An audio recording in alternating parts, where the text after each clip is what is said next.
ఉండడం వల్ల సింహాచలం అని శ్రీశైలం అని వెంకటాద్రి అని రకరకాల నామాలు ఉన్నాయి. ఇక్కడ ప్రత్యేకించి ఎప్పుడైతే సంహారం చేయాలి అని అనుకున్నాడో స్వామి తన సంకల్పాన్ని ఇక్కడే చేశాడు అని చెప్పి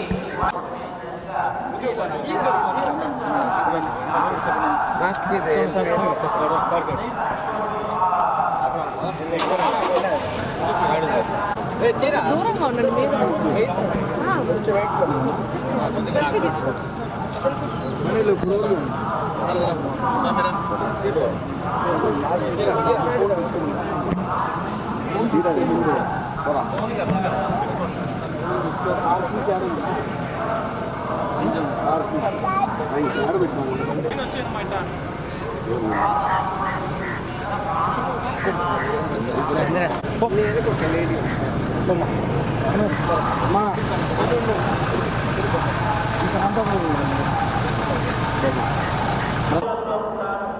చేతులు కాదాక ఆకులు పట్టుకున్న చందంగా ఈరోజు చంద్రబాబు నాయుడు గారు కుప్పం చుట్టూ గిరా గిరా తిరుగుతున్నారు అంటే జగన్మోహన్ రెడ్డి గారి దెబ్బ ఎలా ఉందో ఇప్పటికైనా చంద్రబాబు నాయుడుకి అర్థమైందని నేను అడుగుతున్నా.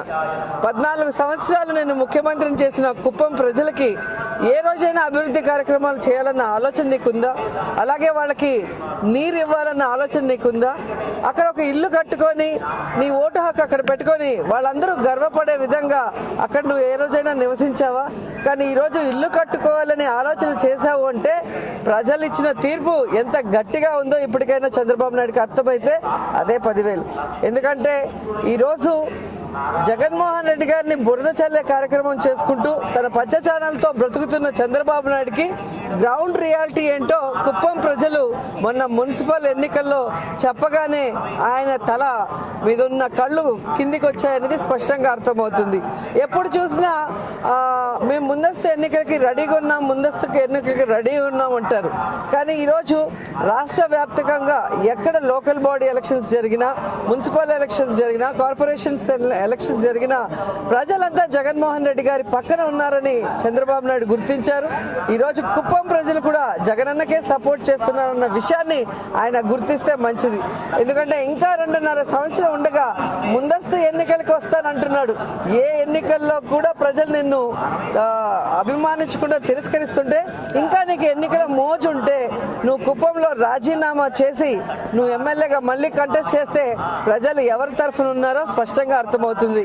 అంత తెలుగుదేశం పార్టీలో ఉన్న నాయకులు ఎవరైతే 23 మంది ఎమ్మెల్యేలు ఉన్నారో నిజంగా వాళ్ళు మమ్మల్ని రాజీనామా చేయమంటే కాదు, మీకు సరదాగా ఉంటే మీరు రాజీనామా చేసి ఎన్నికలకి రండి, మీకు ఆ సరదా జగన్మోహన్ రెడ్డి గారు తీర్చేస్తారని కూడా ఈ సందర్భంగా తెలియజేసుకుంటున్నా.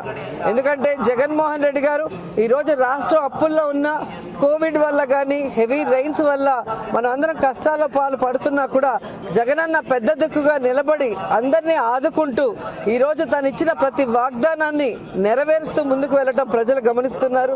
చంద్రబాబు నాయుడు లాగా రాష్ట్రం విడిపోయింది, నష్టాల్లో ఉంది, అప్పుల్లో ఉందని కుంటి సాకులు చెప్పి తప్పించుకునే రకం కాదు జగన్మోహన్ రెడ్డి గారు.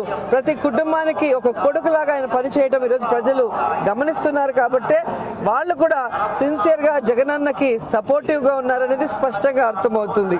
సో జగన్ గారు లాంటి ముఖ్యమంత్రి రాష్ట్రానికి ఉండటం ప్రజలందరూ కూడా గర్వపడుతున్నారు, సంతోషపడుతున్నారు. కాబట్టి ఈరోజు వాళ్ళందరూ కూడా జగనన్నకి సపోర్టివ్గా ఉన్నారనేది రాష్ట్ర వ్యాప్తంగా అది సర్పంచ్ ఎన్నికలైనా, ఎంపీటీసీ ఎన్నికలైనా, కార్పొరేషన్ మున్సిపల్ ఎన్నికలైనా మేమున్నామన్నా అంటూ వాళ్ళు సపోర్టివ్గా ఉంటూ మనం కళ్ళారా చూస్తున్నాం.